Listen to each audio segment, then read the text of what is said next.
YouTube, how's it going? Welcome back to Paul Draft. My name is JD, and today we're continuing with our playthrough of Pokemon Blue to figure the best Poison-type Pokemon is in Generation 1. We've played through with 4 Pokemon so far: Tentacruel, Weezing, Muck, and Arbok. Recommend you go check those playthroughs out. They were a lot of fun. Today we're playing through the Pokemon I think is going to come in last. If you don't know this, I play through in order of how I think they're going to rank. That way the Pokemon I think is going to do the worst has all the advantages of seeing how everyone else did and where they struggled. And usually that's actually quite helpful to the worst Pokemon. Today we're playing through with Golbat. Golbat, I think, will be the worst Poison-type Pokemon in this challenge. We're going to find that out today. Let's go over the stats, some ins and outs, and then we'll dive into the playthrough. Stats for this Pokemon are as follows: HP is 75, Attack is 80, Defense is 70, Speed is 90, and Special is 75. This Pokemon comes in with a lot of weaknesses and immunities. We are weak to Rock, Electric, Psychic, and Ice type. We are immune to Ground, that's because of our Flying type. And then we resist Fighting, Poison, Bug, and Grass. There's no Fairy type in Generation 1, so we do not have to worry about that. So yeah, that's some of the weaknesses and whatnot. What is the problem with this Pokemon? Well, if you look at the stats, we really don't have a bad stat here. These stats are pretty solid. Are they out of this world great? No, I'd say Speed's definitely a good stat, and Attack is okay. We don't get a lot of special moves, but Special's solid. The problem, there's a thing I have called stat variance, where you look at its best stat and its worst stat. What's the difference? It's only 20. It's only 20, and all of our stats fall within that, so that's actually pretty good. There's not a glaring weakness here. The problem with this Pokemon is look at the right side in the top right corner. Look at its move pool. None of these moves are great. This Pokemon really gets shafted on the moves. So the best flying move we have is Wing Attack. That's 35 base power. So that's a stab move. That's the best one we have. We have 0 stab poison moves. We have access to Toxic, but we're not going to use Toxic strategies. Those are completely worthless. There's only 1 or 2 scenarios where Toxic strategies have actually been useful in any of my playthroughs. And that's very rare, and that's really bad Pokemon have to do that. And if you look at other things, like none of the other moves here are like really in-game moves like Double Edge and Hyper Beam, the only 2 really powerful moves at the end of the game. Everything else is kind of garbage. We don't get access to Fly. That would be useful here. Would be access to Sky Attack. I don't like using Sky Attack, but that's better than nothing. There's really just nothing here. This Pokemon doesn't get access to Sludge. We didn't access to Acid. Nothing like that. So this Pokemon really got shafted on the move pool. But let's go ahead and dive into the playthrough, and we'll talk a little bit more about that as we're watching this. Our first battle of the game is against our rival. Rival's name is Lycanthrope. We gave him a Charmander. There really isn't a great option for a starter for our opposition. We just can't pick Bulbasaur. That's the one thing you can't pick. We do start out with a really nice move in Bite. Bite is a 60 base power normal move in Generation 1, goes off our physical attack stat, so it does pretty well. It also has propensity to make the opposition flinch. We also have Screech, which will lower the opposition's defense by 2 stages. It is 85% accurate, so it's not the greatest move to use. And then the final move we have to start the game is Leech Life. It is a 20 base power bug move. It does have some niche uses, like for example against the Weedle here, it is 2 times effective, and it also will replenish our health. So there is some benefit to it. This Pokemon is a Poison Flying type. Flying types have not been great in our playthroughs because Lorelei is the first member of the Elite Four, so it usually causes a lot of problems. Poison type's been pretty good, honestly. The top Pokemon, I think top 4 of the top 5 Pokemon in this challenge so far have been Poison type. Now the other typings do help as well. Grass and Ground have been the other 2 typings that have been useful. Is Flying type going to be useful and counter some of the problems that Golbat's going to have? Not really. And that's really the biggest thing about this Pokemon. And we picked up an antidote right there, and we don't even need it. But we're going to move it right into our second rival battle, and we're going to talk about that, and we'll go over one more thing with this Pokemon, then we'll dive into our battle against Brock. We're going to go for Bite on the Pidgey. It's going to be a 3-hit knockout. We don't want to get Sand Attack, which we got. We hit Screech. That lowers Charmander's defense by 2 stages, and that makes Bite a 2-hit. 2-hit knockout on the Charmander. We beat our rival. Now we're going to head back into the Bug Forest and face the last trainer. One more thing I want to talk about. This Pokemon does have a very good critical hit rate of 17.58, and that's because we're really fast. We're a really fast Pokemon. We're not going to be outsped by too many things in this game. And we're also in the medium fast growth rate. That is the second best growth rate in any challenge, which is pretty good. We'll take it. It's better than slow, and it's also better than fast. If you're in the fast growth rate, that just means you're a really bad Pokemon. And we move right into Brock's gym. We face a Million Light Years trainer. He comes out with Diglett. We're going to go for Bite on the Diglett. Looks going to be about 3-hit. And Leech Life, we're going to get a little bit of health back. It didn't really help us that much. But we do level up. We learn Supersonic. Supersonic's not, it's not great, but it's kind of useful in this battle. Because that means that even if we are actually lowered, even if anything happens, we can still make it so the opposition can hit itself, helping us knock it out even faster. So we level up at the end of the battle. We're going to leave, come right back, and now we're going to face Brock. We're at level 11. We're 4 minutes and 20 seconds into this playthrough. We're kind of forever, and we're facing Brock. We're going to go for Confusion. Now, good for us is that Full Heal does not actually help Confusion. I don't know why it doesn't. It seems like it's a status condition that should be helped by like a Full Heal, but Brock has 4 Full Heals, so we don't want to poison it. We don't have a poison move, so we can't do that, but you don't want to poison, paralyze, put to sleep. But Confusion works very well against Brock because he can't do anything about it. And it actually works very well against Onix as well. We probably could come into this at a lower level, because whenever he goes for Bye, like right there, and he goes for Confusion, we're going to go ahead and he's going to hit himself a couple times. And then we're going to go for Screech and lower his defense. He's already down, there's -4 on his defense. And we go for Bite. Bite does so much damage once that happens, and he flinches. And we go for Leech Life. It's just so many things running at Brock right now. He just can't handle it. He's confused. We're using Leech Life. We're lowering his defense. And we get a very easy win over Brock. Very convincing win. Wakanda forever. I do that because it's on for cross. And in 5 minutes and 20 seconds roughly, we move right on to Mount Moon. Now, Mount Moon is the place where we didn't get much here. We just got some experience, picked up a rare candy, picked up an ether, and we're facing Super Duper Nerd. The Grimer goes down to 2 bites, and the Voltorb will go down to a bite and a Leech Life combination. Actually, it's super effective against him, so we are replenishing a lot of health right now. We'll knock out the Coffin. We beat the Super Duper Nerd, and we grab the Dome Fossil. All hail the Dome Fossil. I know if I didn't tell you, you're going to ask. Actually, now I think of it, go ahead and ask. Comments are right for the YouTube algorithm. Shout out to my Dry Bread. And now we're going to go ahead and face our third rival battle on Nugget Bridge. Now, this battle, I made it complicated. I should just gone for Broke and gone for Bites and just knocked out the opposition as quickly as possible. But I thought I'd get fancy and go for Supersonic.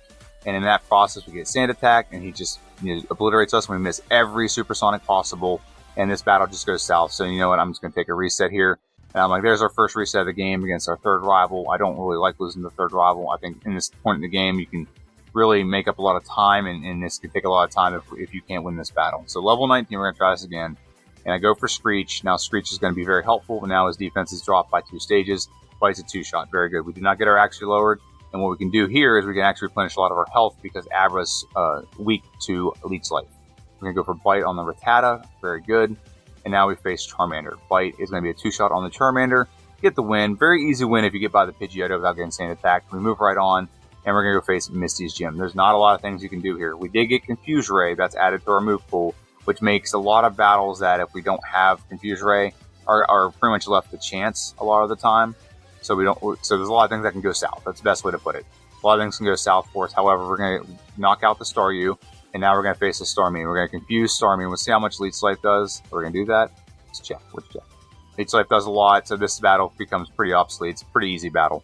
Honestly, we have Leech Life. It's super effective against Starmie, and we're going to move right on to the SSN. We cannot pick up Body Slam because we can't use it, so we move right into our fourth rival battle. Rival battle is going to start out with the Pidgeotto, and again, we're going to try to get fancy. We went for Confuse Ray.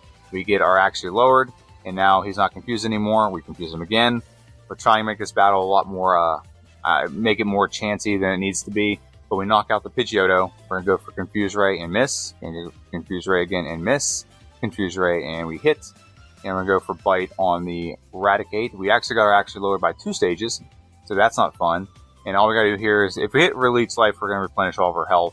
But we also are weak to Kadabra. That's kind of the trade-off of dealing with Psychic-type Pokemon, is we do have Leech Life, which is good against Psychic-type Pokemon, but all we gotta do is hit us with anything Psychic, and we're gonna go down in 1 or 2 hits. So we're gonna try this again. Pidgeotto is confused. It hits us with Sand Attack, not Sand Attack, Quick Attack, not a big deal. Or actually is not lower, so this battle becomes a lot more straightforward. And now we have Kadabra come out. As long as we hit the Kadabra, we should do a lot of damage. We do. We replenish all of our health. And now we're gonna go ahead and knock out the Charmeleon. Bite will be a 2-hit. Very good. Knock out the Charmeleon, beat our rival, and with that being said, we're going to move right on and face Lieutenant Surge. Now, we are weak to Lieutenant Surge, so we got to be very careful here. Like I said, we don't get any really good boom or bust moves, so we got to be a little bit strategic here. If anything, it'd be nice if we had a way to set up, like maybe, Double Team's Outlaw, but if we had a move like to set up maybe up our speed or up our defense, something like that, that'd be nice. But we're going to go ahead and go for Confuse Ray on the Raichu, and he's going to go for Thunderbolt. Thundershock knocks us out. So there's our third reset of the game. We've lost once to our rival, and we've lost once to... What was the other one? Did we lose twice? Yeah, we did, because we lost on the SSN. So Bite on the Voltorb, Bite on the Pikachu, and just go for Broke on the Raichu. That's what we're going to do here. Nope, we're going to go for Confusion one more time. If he just misses one move, we're going to win this. Even if he hits Thunderbolt, I don't even think a Thunderbolt will knock us out. Critical hit Thunderbolt might, but we don't get knocked out. We're going to go ahead and face now Boomer the Hiker. Boomer the Hiker actually could be very difficult for this Pokemon because we do not have a great move for this Pokemon. Confuse Ray is our best strategy here. Confuse Ray makes it so this Pokemon will confuse and hit itself rather than hitting us with Rock Throw, which we're very weak to, or Self-Destruct, which we're also pretty weak to. So he goes for Defense Curl, we'll take Defense Curl. I'll take that all day. We've only lost 5 hit points in this battle. We'll go for Screech, lower his defense, Bites, and if he hits himself, the good thing is Rock Throw is actually very inaccurate in this generation, and we have very nice hit points right now, 69, very nice. Go for Confuse Ray, he goes for Self-Destruct, we tank it, and we move right on to Celadon City. We went to Celadon City and did some errands, had a pretty good time, but I decided to backtrack to Saffron City and do something I don't really do in a lot of playthroughs, and that is face Cobra Kai. If you don't know what Cobra Kai is, there is a gym right next to Sabrina's gym where a bunch of black belts are, and they just train, and it's not really a gym. You don't get a gym badge from it. You really get Hitmonlee or Hitmonchan, but the whole benefit of coming in here is we just got Wing Attack at level 32, and we can get some very easy levels right here. This is probably the best place to get a lot of levels really quick next to Nugget Bridge.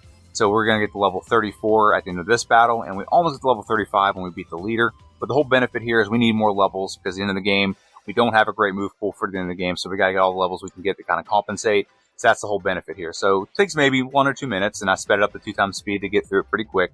But now we'll move right on and face Erica. She is the grass gym leader, and she leads out with a victory belt. Now, Wing Attack in this generation is not that great. It's only 35 effective power, and with Stab, it gets up to close to 60, but it's not quite there. It's like 58. And it's a 2-shot on every Pokemon in here except for the Victory Bell. Victory Bell is a 1-shot because it crit. And we crit on the Vileplume, and still does knock it out. So it's not the greatest move, but we do get a very convincing, very easy win over Erica. And that's going to lead us right into our battle against Giovanni. Giovanni number 1, we did add the move Mega Drain. That's one of the benefits of going and doing Erica first, is now we have a very good move against her Rock Brown Pokemon Onix and Rock Brown Pokemon Rhyhorn. We knock them out. And then Kangaskhan comes out, Bite. Looks like it's going to be about maybe a 3 or 4 shot. We get a critical hit, so it ends up being a 3-shot. We don't want to take too much damage from the Giovanni. I didn't mention this yet, but I named the Pokemon Batman, and I made a mistake. I should have named it Golbat Man. It would have been a lot better.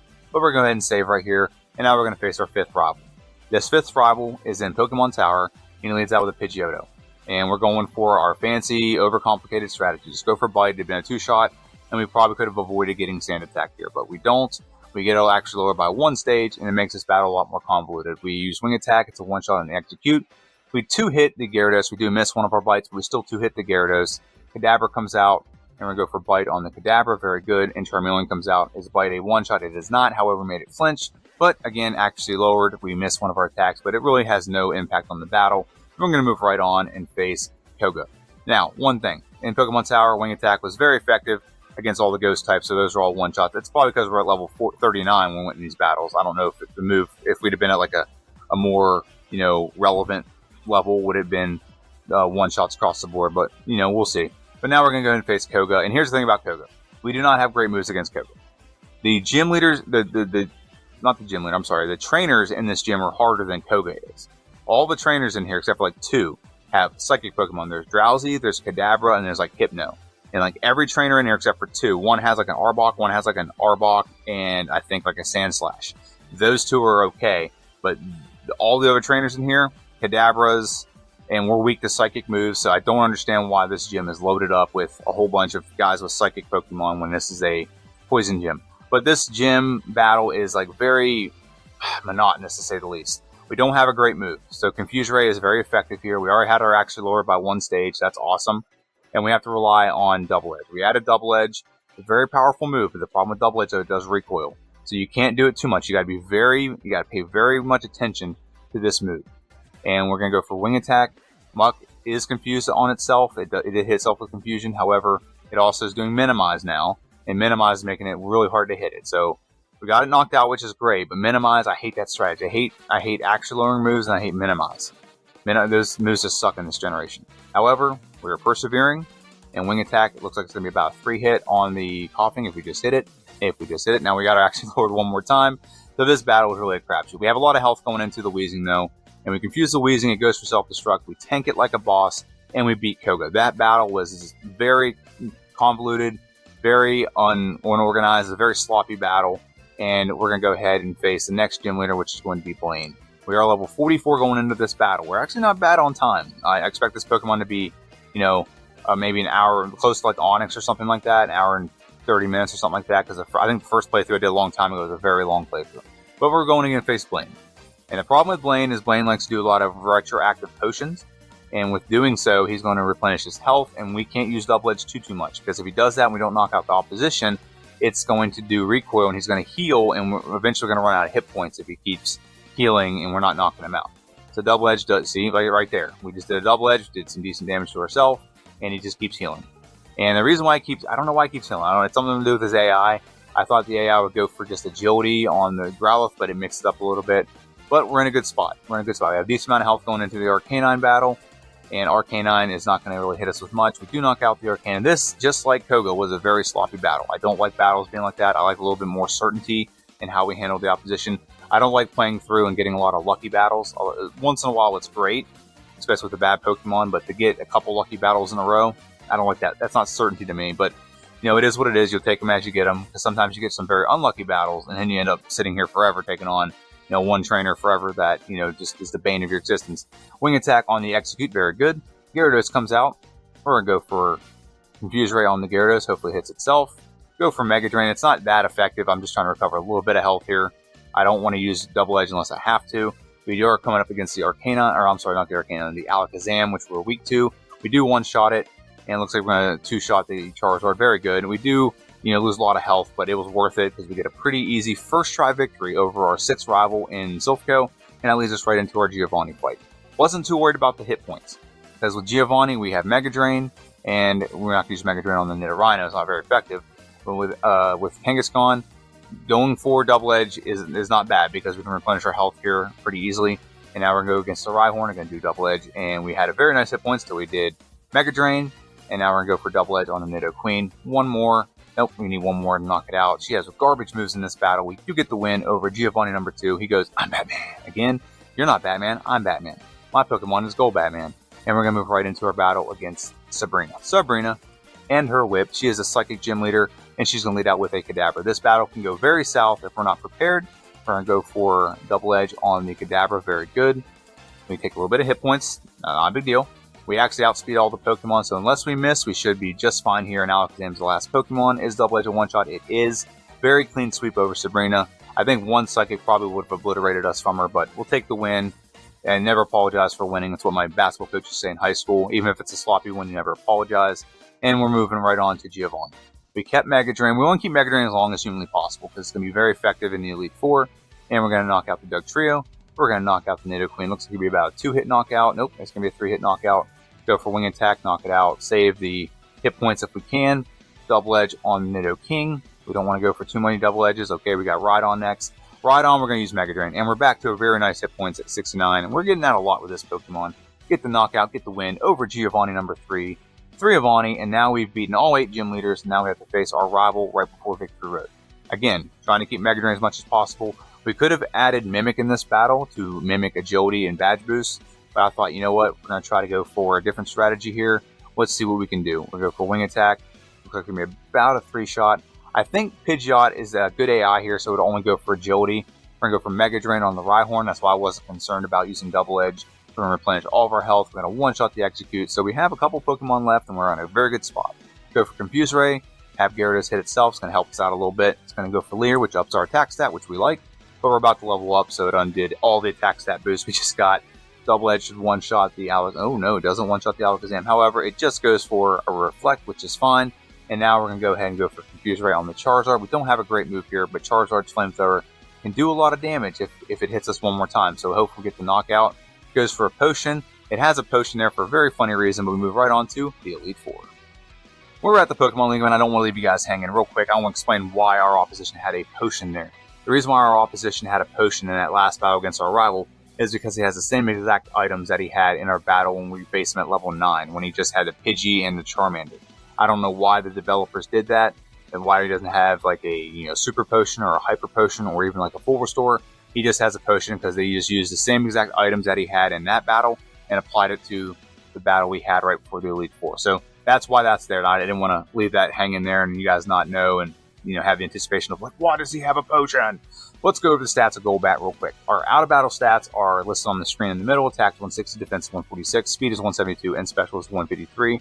Our in-battle stats with the badges applied are 180 for attack, 164 in defense, speed is 193, and special is 172. Like I said, solid stats across the board. Let's look at our move pool. This move pool will change throughout the course of the Elite Four. We have Mimic, Wing Attack, Mega Drain, and Confuse Ray. With that being said, first member of the Elite Four is usually the most difficult for flying Pokemon. It's Lorelei. Let's see how we do. We actually have a great move for Lorelei, so I'm not that concerned with Lorelei. but it is something I wanted to make sure I was over level for level 65. And Dugong comes out. We'll go for Confuse Ray on the Dugong Gong Gong. I think Dugong might be mixing up just 2 of its moves, where it goes for Rest and Aurora Beam. That's the only 2 moves that it'll choose. So we knock out, we get a knockout over Dugong. We get Aurora Beam by the Cloyster, but we're going to go for Mega Drain, so I'm not too concerned about being Aurora Beam by the Cloyster. And we're going to go for Mimic on the Slowbro. He has no good moves in this battle. He does not have a Psychic move other than Amnesia, so he's just going to spam Amnesia. Water Gun's not going to do anything. Withdrawal's not going to do anything. And Growl is probably the worst thing, because we don't want to get our attack stats lowered. In this battle, actually, that wouldn't be the worst thing ever, because if he goes for lowering our attack stat, where our specials, what we're mainly relying on in this battle. And we're going to go for Mega Drain on the Jinx, and 1 more Mega Drain. And we don't want to get frozen here. That's kind of the risk of going for Mega Drain and not knocking out the Jinx. But we knock out the Lapras, get our first try victory over Lorelei, and we're going to move right on to Bruno. We don't talk about Bruno very much. He doesn't really have any utility here in this battle. We're going to go for Mega Drain on the Onix. Very good. We're going to go for Wing Attack on the Hitmonchan. It's a 2-hit, very good. And we're just going to spam Wing Attack for the rest of these. It's unfortunate that we don't have a more powerful move. Like I said, Fly would have been great to have with this, but it would have been great in this battle and great in the next battle, actually, because it would have been more powerful. But I digress. We get a 2-hit on the Machamp.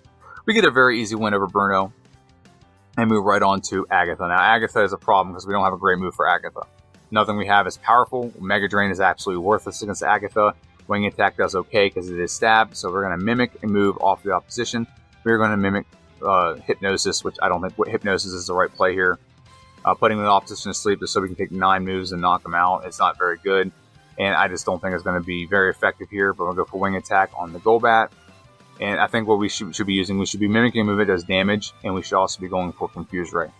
But we do not get the knockout here. This is going to be a knockdown, drag-out fight, whichever way we do it. Like I said, we do not have good moves here, and there's nothing really I can add either. The only move I have, I think, at this point in the game that I can add to this moveset is Hyper Beam, and Hyper Beam is not going to be effective at all in this battle, because you can't hit 3 of the Pokemon here. It'd be good for Golbat, it'd be good for Arbok, but you cannot hit Gengar with Hyper Beam. It's a normal move, so it's completely not going to hit it. So we get knocked out by the Haunter and take our first reset of the Elite Four. And we're going to go for Confuse Ray. Confuse Ray is going to make this battle a lot more to chance. So I just was clicking through, and I made a mistake there. No big deal. We get ourselves confused. That's awesome. So we have 2 Pokemon that are just confused, staring at each other across the thing, just pointing at each other. And we're going to get knocked out here. And yeah, we're going to knock out. Oh, we're going to take another reset. That's very good. So that's our second reset against Agatha. And Agatha, she has the lottery, man. She has that lottery. She can poison you, paralyze you, put you to sleep, and confuse you. And we're going to go for Confuse Ray. Very good. And I don't have a great move I can even mimic here. That's the problem. They don't have great moves. There's not a good one. I guess the best move is maybe Dream Eater, but I have no way to put Pokemon to sleep. So that's useless. Using Hypnosis is okay, but once a Pokemon wakes up, I just don't have a great move for knockout. What I need to be doing is mimicking Nightshade. And then once Nightshade's mimic, I actually have a move that'll do 67 damage. So some of these Pokemon, I think for at least all of them, at least is a 3-shot if I have Nightshade. So I finally mimicked Nightshade. I just learned from my mistakes, and now Haunter's a 2-shot. Very good, and that works very well with Confuse Ray, because now if they don't hit me, I have a chance to knock out easily in 3 hits. Very good. Knock out the Arbok. Excellent. So now the last Pokemon is Gengar. To confuse Gengar. Gengar can 2-shot me. That's the problem with Gengar. And if it 2-shots me, we would lose there, but we get the win over Agatha after, a bunch of, cheesy strats. But we get the win, and that's what's important. We move right on and face Lance, the liar with the flyers. Actually, he's not a liar in this generation. He has a lot of Dragon Pokemon. He leads out with the Gyarados. And we're going to go for Confuse Ray, hoping that he'd hit himself. Go for Hyper Beam, knock out the Gyarados. Critical hit, don't know if that mattered right there. We're going to mimic Agility. And with Agility being mimicked, we're going to up our stats. He's only going to go for Agility. He won't go for anything else because his AI says it's Poison type. We need to use a Psychic type as the best move we have. So Agility's Psychic type. He's just going to spam that. And now we're going to face the Aerodactyl. We knock out both the Dragonairs pretty easy. Aerodactyl is going to go down to 2, and now we get confused. That's awesome. And come on. Don't get knocked out. Don't get knocked out. Mega Drain, replenish a little bit of health. And now we're going to go for Hyper Beam on the Dragonite. We can hit ourselves in Confusion. Come on, we're so close to getting a win here.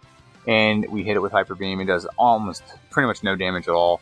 And we're trying to replenish a little bit of our health. I think he's just going to spam out Agility or Barrier. So that's what we're dealing with right now. So that's why we haven't lost this battle so far. As long as we have enough moves to get through the battle, that's fine. And that's what's going to, in Hyper Beam, this is where the problem is going to come in. I think I'm going to have to take a reset. I think I'm going to run out of power points. I don't think he's going to hit himself enough to help us out here. The Mega Drain, look how little Mega Drain's doing. Barrier has upped his defense like to like an nth degree. So it's like doing, it's so bad. It's so bad right now. And we're running low on moves. So the last damage dealing move we actually can do is Mega Drain, and we have Confuse Ray. So we could have maybe relied on Confuse Ray to get through this battle. But eventually he is going to be confused. So doing Confuse Ray, it's just going to do nothing for turns, and we're relying on him hitting himself. And he's just not doing enough damage to himself. His defense is so upped. He's just not going to hit himself and hurt himself that much. So we have to take a reset here. Don't usually take a lot of resets on this trainer unless we have like a fire type Pokemon or something like that. So the same thing. We're going to go for a knockout on the Gyarados. We confuse it and hit it with Hyper Beam. We're going to mimic Agility. That has not changed. What needs to change is we need to do a better job to knock out the Dragonite before it does 9 barriers and gets his defense up. So we knock out the Dragonite. Dragonair. We knock out the second Dragonair. Aerodactyl comes out. We're going to go Mega Drain on the Aerodactyl. He goes for Hyper Beam. We're going to use one more Mega Drain. Oh, we don't knock it out. It hits us again with Jesus. I can't believe Aerodactyl is being that difficult. He's a ground type. It's really confusing. He's a rock type, and he's also flying, so you'd think he'd be effective, but it's just neutral. We get a much better knockout against a Dragonite, and we don't get turned into a knockdown, drag-out fight. And now we're going to face our champion. Now, here's the problem, is we don't have great moves to the champion. We have Hyper Beam, which will do a decent amount of damage, and it's not even going to one-shot the Pidgeot. That doesn't make sense. And Pidgeot's such a garbage Pokemon. I don't understand how this Pokemon consistently just survives moves, and it gets hit by Thunderbolt or Ice Beam or whatever, and it still survives. I just don't understand. It's a garbage Pokemon. It's one of the worst Pokemon on my tier list, and it's still, when you face it, it seems like it's the best Pokemon out there. It's why it's his lead when he goes into a battle. And then we one-shot the Alakazam. Right on, we're going to replenish health, so that was never a problem. So that's why I wasn't really concerned about getting hit by Pidgeot. But now here's the real problem, is we don't have a great move for Exeggutor. He likes to go for Hypnosis, and he likes to stall this battle out. And the problem with this is we just crossed the 1 hour mark. So we could have got this done in under an hour. I think we really can. The problem is we just don't have great moves in this battle, and we got to find a better strategy in this battle, and that's the problem. Barrier, Barrage isn't doing that much damage, so that's not the problem. It just keeps putting us to sleep. And sleep in Generation 1 is very detrimental because it can take so many turns, and he eventually just knocks us out with a combination of Stomp and Barrage, and it's just garbage. But here we go. We're going to try for this battle again. We're going to try for a slightly different strategy. We should go for Mimic, and we're going to go for Wing Attack. Now, Wing Attack is not the play here. There's a much better move that Pidgeot has that we should be doing, but it is not the play here. We should be having a much better move, and great. It mimics Confuse Ray back at us. That's awesome. We're going to hit it with Hyper Beam. It's not going to one-shot it. We get hit by Sky Attack, and he's going to go for it again. Wing Attack does knock it out, and we're going to replenish our health, so I'm not too concerned about that.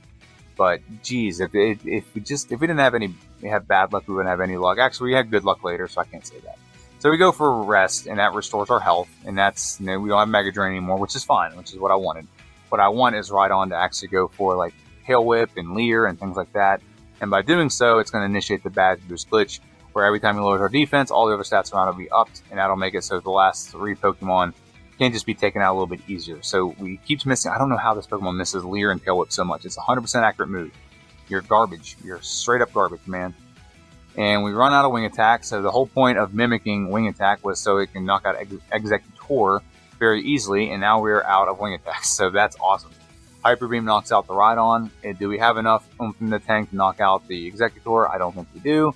We put ourselves to sleep, hoping that we can just recover enough health. It's going to counter all the things that Exeggutor is going to do to us. So come on, go for Hyper Beam. Oh no, go for Confuse Ray. There we go. And if it hits itself, we can win this battle. And we do knock out the Exeggutor, but however, we are not going to win this battle just yet. Hyper Beam on the Gyarados, not enough to knock it out. It does a lot of damage to us. We both have to recharge. We knock out the Gyarados, but we have Charizard left. We maybe should have gone for Rest here. Charizard really doesn't have a great move against us, but it can do a decent amount of damage to us. We maybe should have gone for here, and now we're actually out of attacking moves, so we have got to rely on Confuse Ray. So we're really at the mercy of Charizard. If I'd have gone for Rest, I probably could have won here, because I think Confuse Ray, we had enough Confuse Rays left to confuse him and knock himself out. But instead, we're going to go ahead and face this battle again, and we're going to go for Mimic, and we're going to Mimic Sky Attack this time. Sky Attack is a much more boomer bust play. It's going to do way more damage, and we're going to go for Confuse Ray again, hoping that Pidgeot hits itself. We don't really need it to not hit us because we can recover the health. That's really not the concern here. Hyper Beam knocks out the Alakazam, very good. Rhydon comes out, and again, we just want Rhydon to hit itself, or to do it for Tail Whip. And Sky Attack doesn't do that much damage, but we wanted to hit it again. Come on, hit us one more time. Hit us one more time with Leer or Tail Whip. You stupid Pokemon. It completely randomizes this. The AI on this just completely randomizes the attack. That's the whole premise of this Pokemon, is it does a lot of chance things. So there's a Tail Whip, good. One more Leer, very good. And now we have our stats boosted much better so that we can come in and knock out the opposition pretty easily. Hopefully. Hopefully that's what we have. So we have Sky Attack now, Executor. If it doesn't put us to sleep, it's a one-shot, very good. So now we're in a much better position than we were earlier. Hyper Beam, I think Sky Attack would have knocked it out. However, the problem with Sky Attack, it doesn't work like Fly, where you go up in the air and you're immune for a turn to getting hit, or you're impervious, I should say. Is it actually, you can get hit while you're doing it. That's why I don't like the move. That's why I don't like Razor Wind either. Razor Wind's the same exact way. So why Fly, I think, would have been better. We do one-shot the Charizard with Sky Attack, and we get our time locked into the lead for 1 hour, 5 minutes, and 17 seconds. 8 resets, level 70, so not too bad. This could definitely be a lot worse. I think we can definitely do a lot better. I think we can get this done in an hour now that we know the strategies. So the second playthrough will be a much better playthrough because we know a lot more of the ins and outs of this Pokemon and what we need to do. Let's move on to the tier list.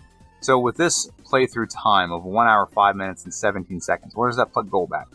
It puts Golbat right here next to a bunch of other flying Pokemon, Pidgeot, Moltres, and Beedrill. And we're going to move these Pokemon down, then we'll come back and we'll talk a little bit more about this. Now that we have all the Pokemon adjusted in the E tier, let's talk about Golbat a little bit more. It's in the E tier right now. It's number 1 Pokemon. Do I think it'll be here after the second playthrough? No. I think we'll get this done in an hour. I think there's an easy way to shave off 5 minutes. Like 2 or 3 minutes was alone facing our champion. Another 2 minutes alone facing Agatha. So right there, if we just clean up those 2 battles, it's a lot easier. Plus, I don't think we need as many battles to get to this point in the game. I think we can probably beat this game level like 67, maybe 68. So a couple levels lower would be fine, and a couple less battles will make this a lot more efficient. I think this Pokemon can definitely be improved. Do I think it's a good Pokemon? Absolutely not. Absolutely not. I think that it's just really obliterated by its move pool. Like, look at how bad the move pool was, and it's beaten Pokemon that actually had some pretty decent moves for what it was, and it still beat the game faster than Pidgeot, than Moltres, than Beedrill. Those Pokemon had some disadvantages. Like, it's not a bad Pokemon. Like I said, I think it's, by the time it's all said and done, I think this Pokemon will be done under an hour, which means it's passing up Pokemon like Farfetch, it's packing up Muck, it's passing up Venomoth, it's passing up like Arcanine, Hitmonlee, things like that. So there's a lot of Pokemon it can pass up if we just have a much cleaner run. And to be fair, some of those Pokemon need cleaner runs as well, which is something I want to talk about here in a minute. But what we have coming out next week is I think I'm going to have all the Rock types done, so we can actually have a recap of the Rock type challenge. I know this is like, we did the Rock type challenge like weeks ago. It's just been hard to get second playthroughs done when I'm doing all the other things, and I don't do this for a living. I do other things for a living, so this is done between 3 a.m. and like 7 a.m.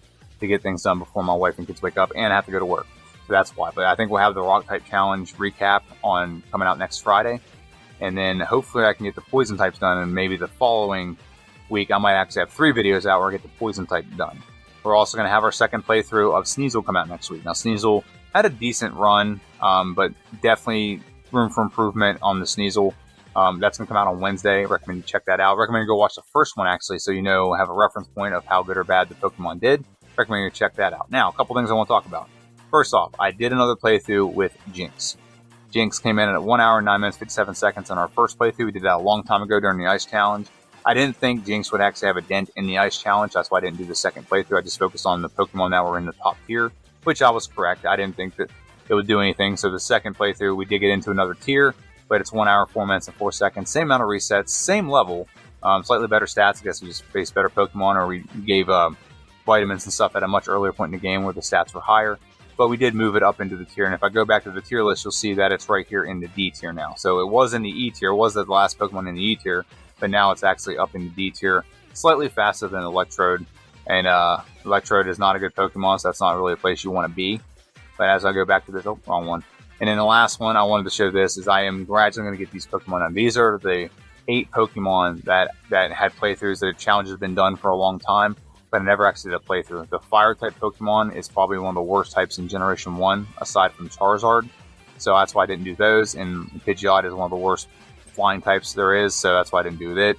But I have the 2 fighting Pokemon here. I don't think these 2 are going to make... None of these Pokemon are going to make a big dent in the actual challenge, where they're not going to enter like the top 10 or nothing like that, so that's not going to happen. If you look at our tier list, like none of them are anywhere near close to this. However, I do want to be fair to every Pokemon and give them their representation and give them their second playthrough. And I want to gradually do that between now and when this challenge ends. The next type we're going to be choosing for this playthrough challenge is going to be the Psychic type. Now, you're going to look at the screen and say there's a couple Psychic type already here. You got Executor. I think we have, what's the other Psychic type? Nope, Starmie is actually not on here yet. So we have Starmie to do as well. So we have a bunch of Pokemon still left on our list to do. Oh, Jinx. Jinx is the other Psychic type Pokemon I was going to mention. We have a bunch of them. We have a bunch. We have Mr. Mime. We have, I don't know if I'm going to, I think I got them Mewtwo and Mew into this. Then we have Alakazam. We have Slowbro. And we have Hypno. I think that's all the Psychic type Pokemon we have in that challenge. So that's going to be fun. And I'm going to have to do a ranking video for that. So that's going to be coming out pretty soon as well. But let me know what you think in the comment section down below. How do you think Golbat did? What do you think I could do better? Let me know. And this is JD. This is Paul Lord's Wrath. Don't forget, next week, we have a Pokemon video coming out on Wednesday. That's the Sneasel optimized playthrough of Pokemon Crystal. Pokemon Crystal's actually got a lot of stuff, nice stuff coming. We got a lot of interesting Pokemon. We got Teddiursa. We have Slugma. We have what's it called? Piloswine. We have a whole bunch of Pokemon coming out in Crystal, so that's exciting. And then, like I said, we're going to have a recap of the Rock types in Generation 1. That's going to come out next Friday. We have a lot of recaps coming out soon. And then we're going to dive into the Psychic playthrough. I'm excited about all that. Let me know what you think in the comment section down below. Have a good one. I'll see you guys next time.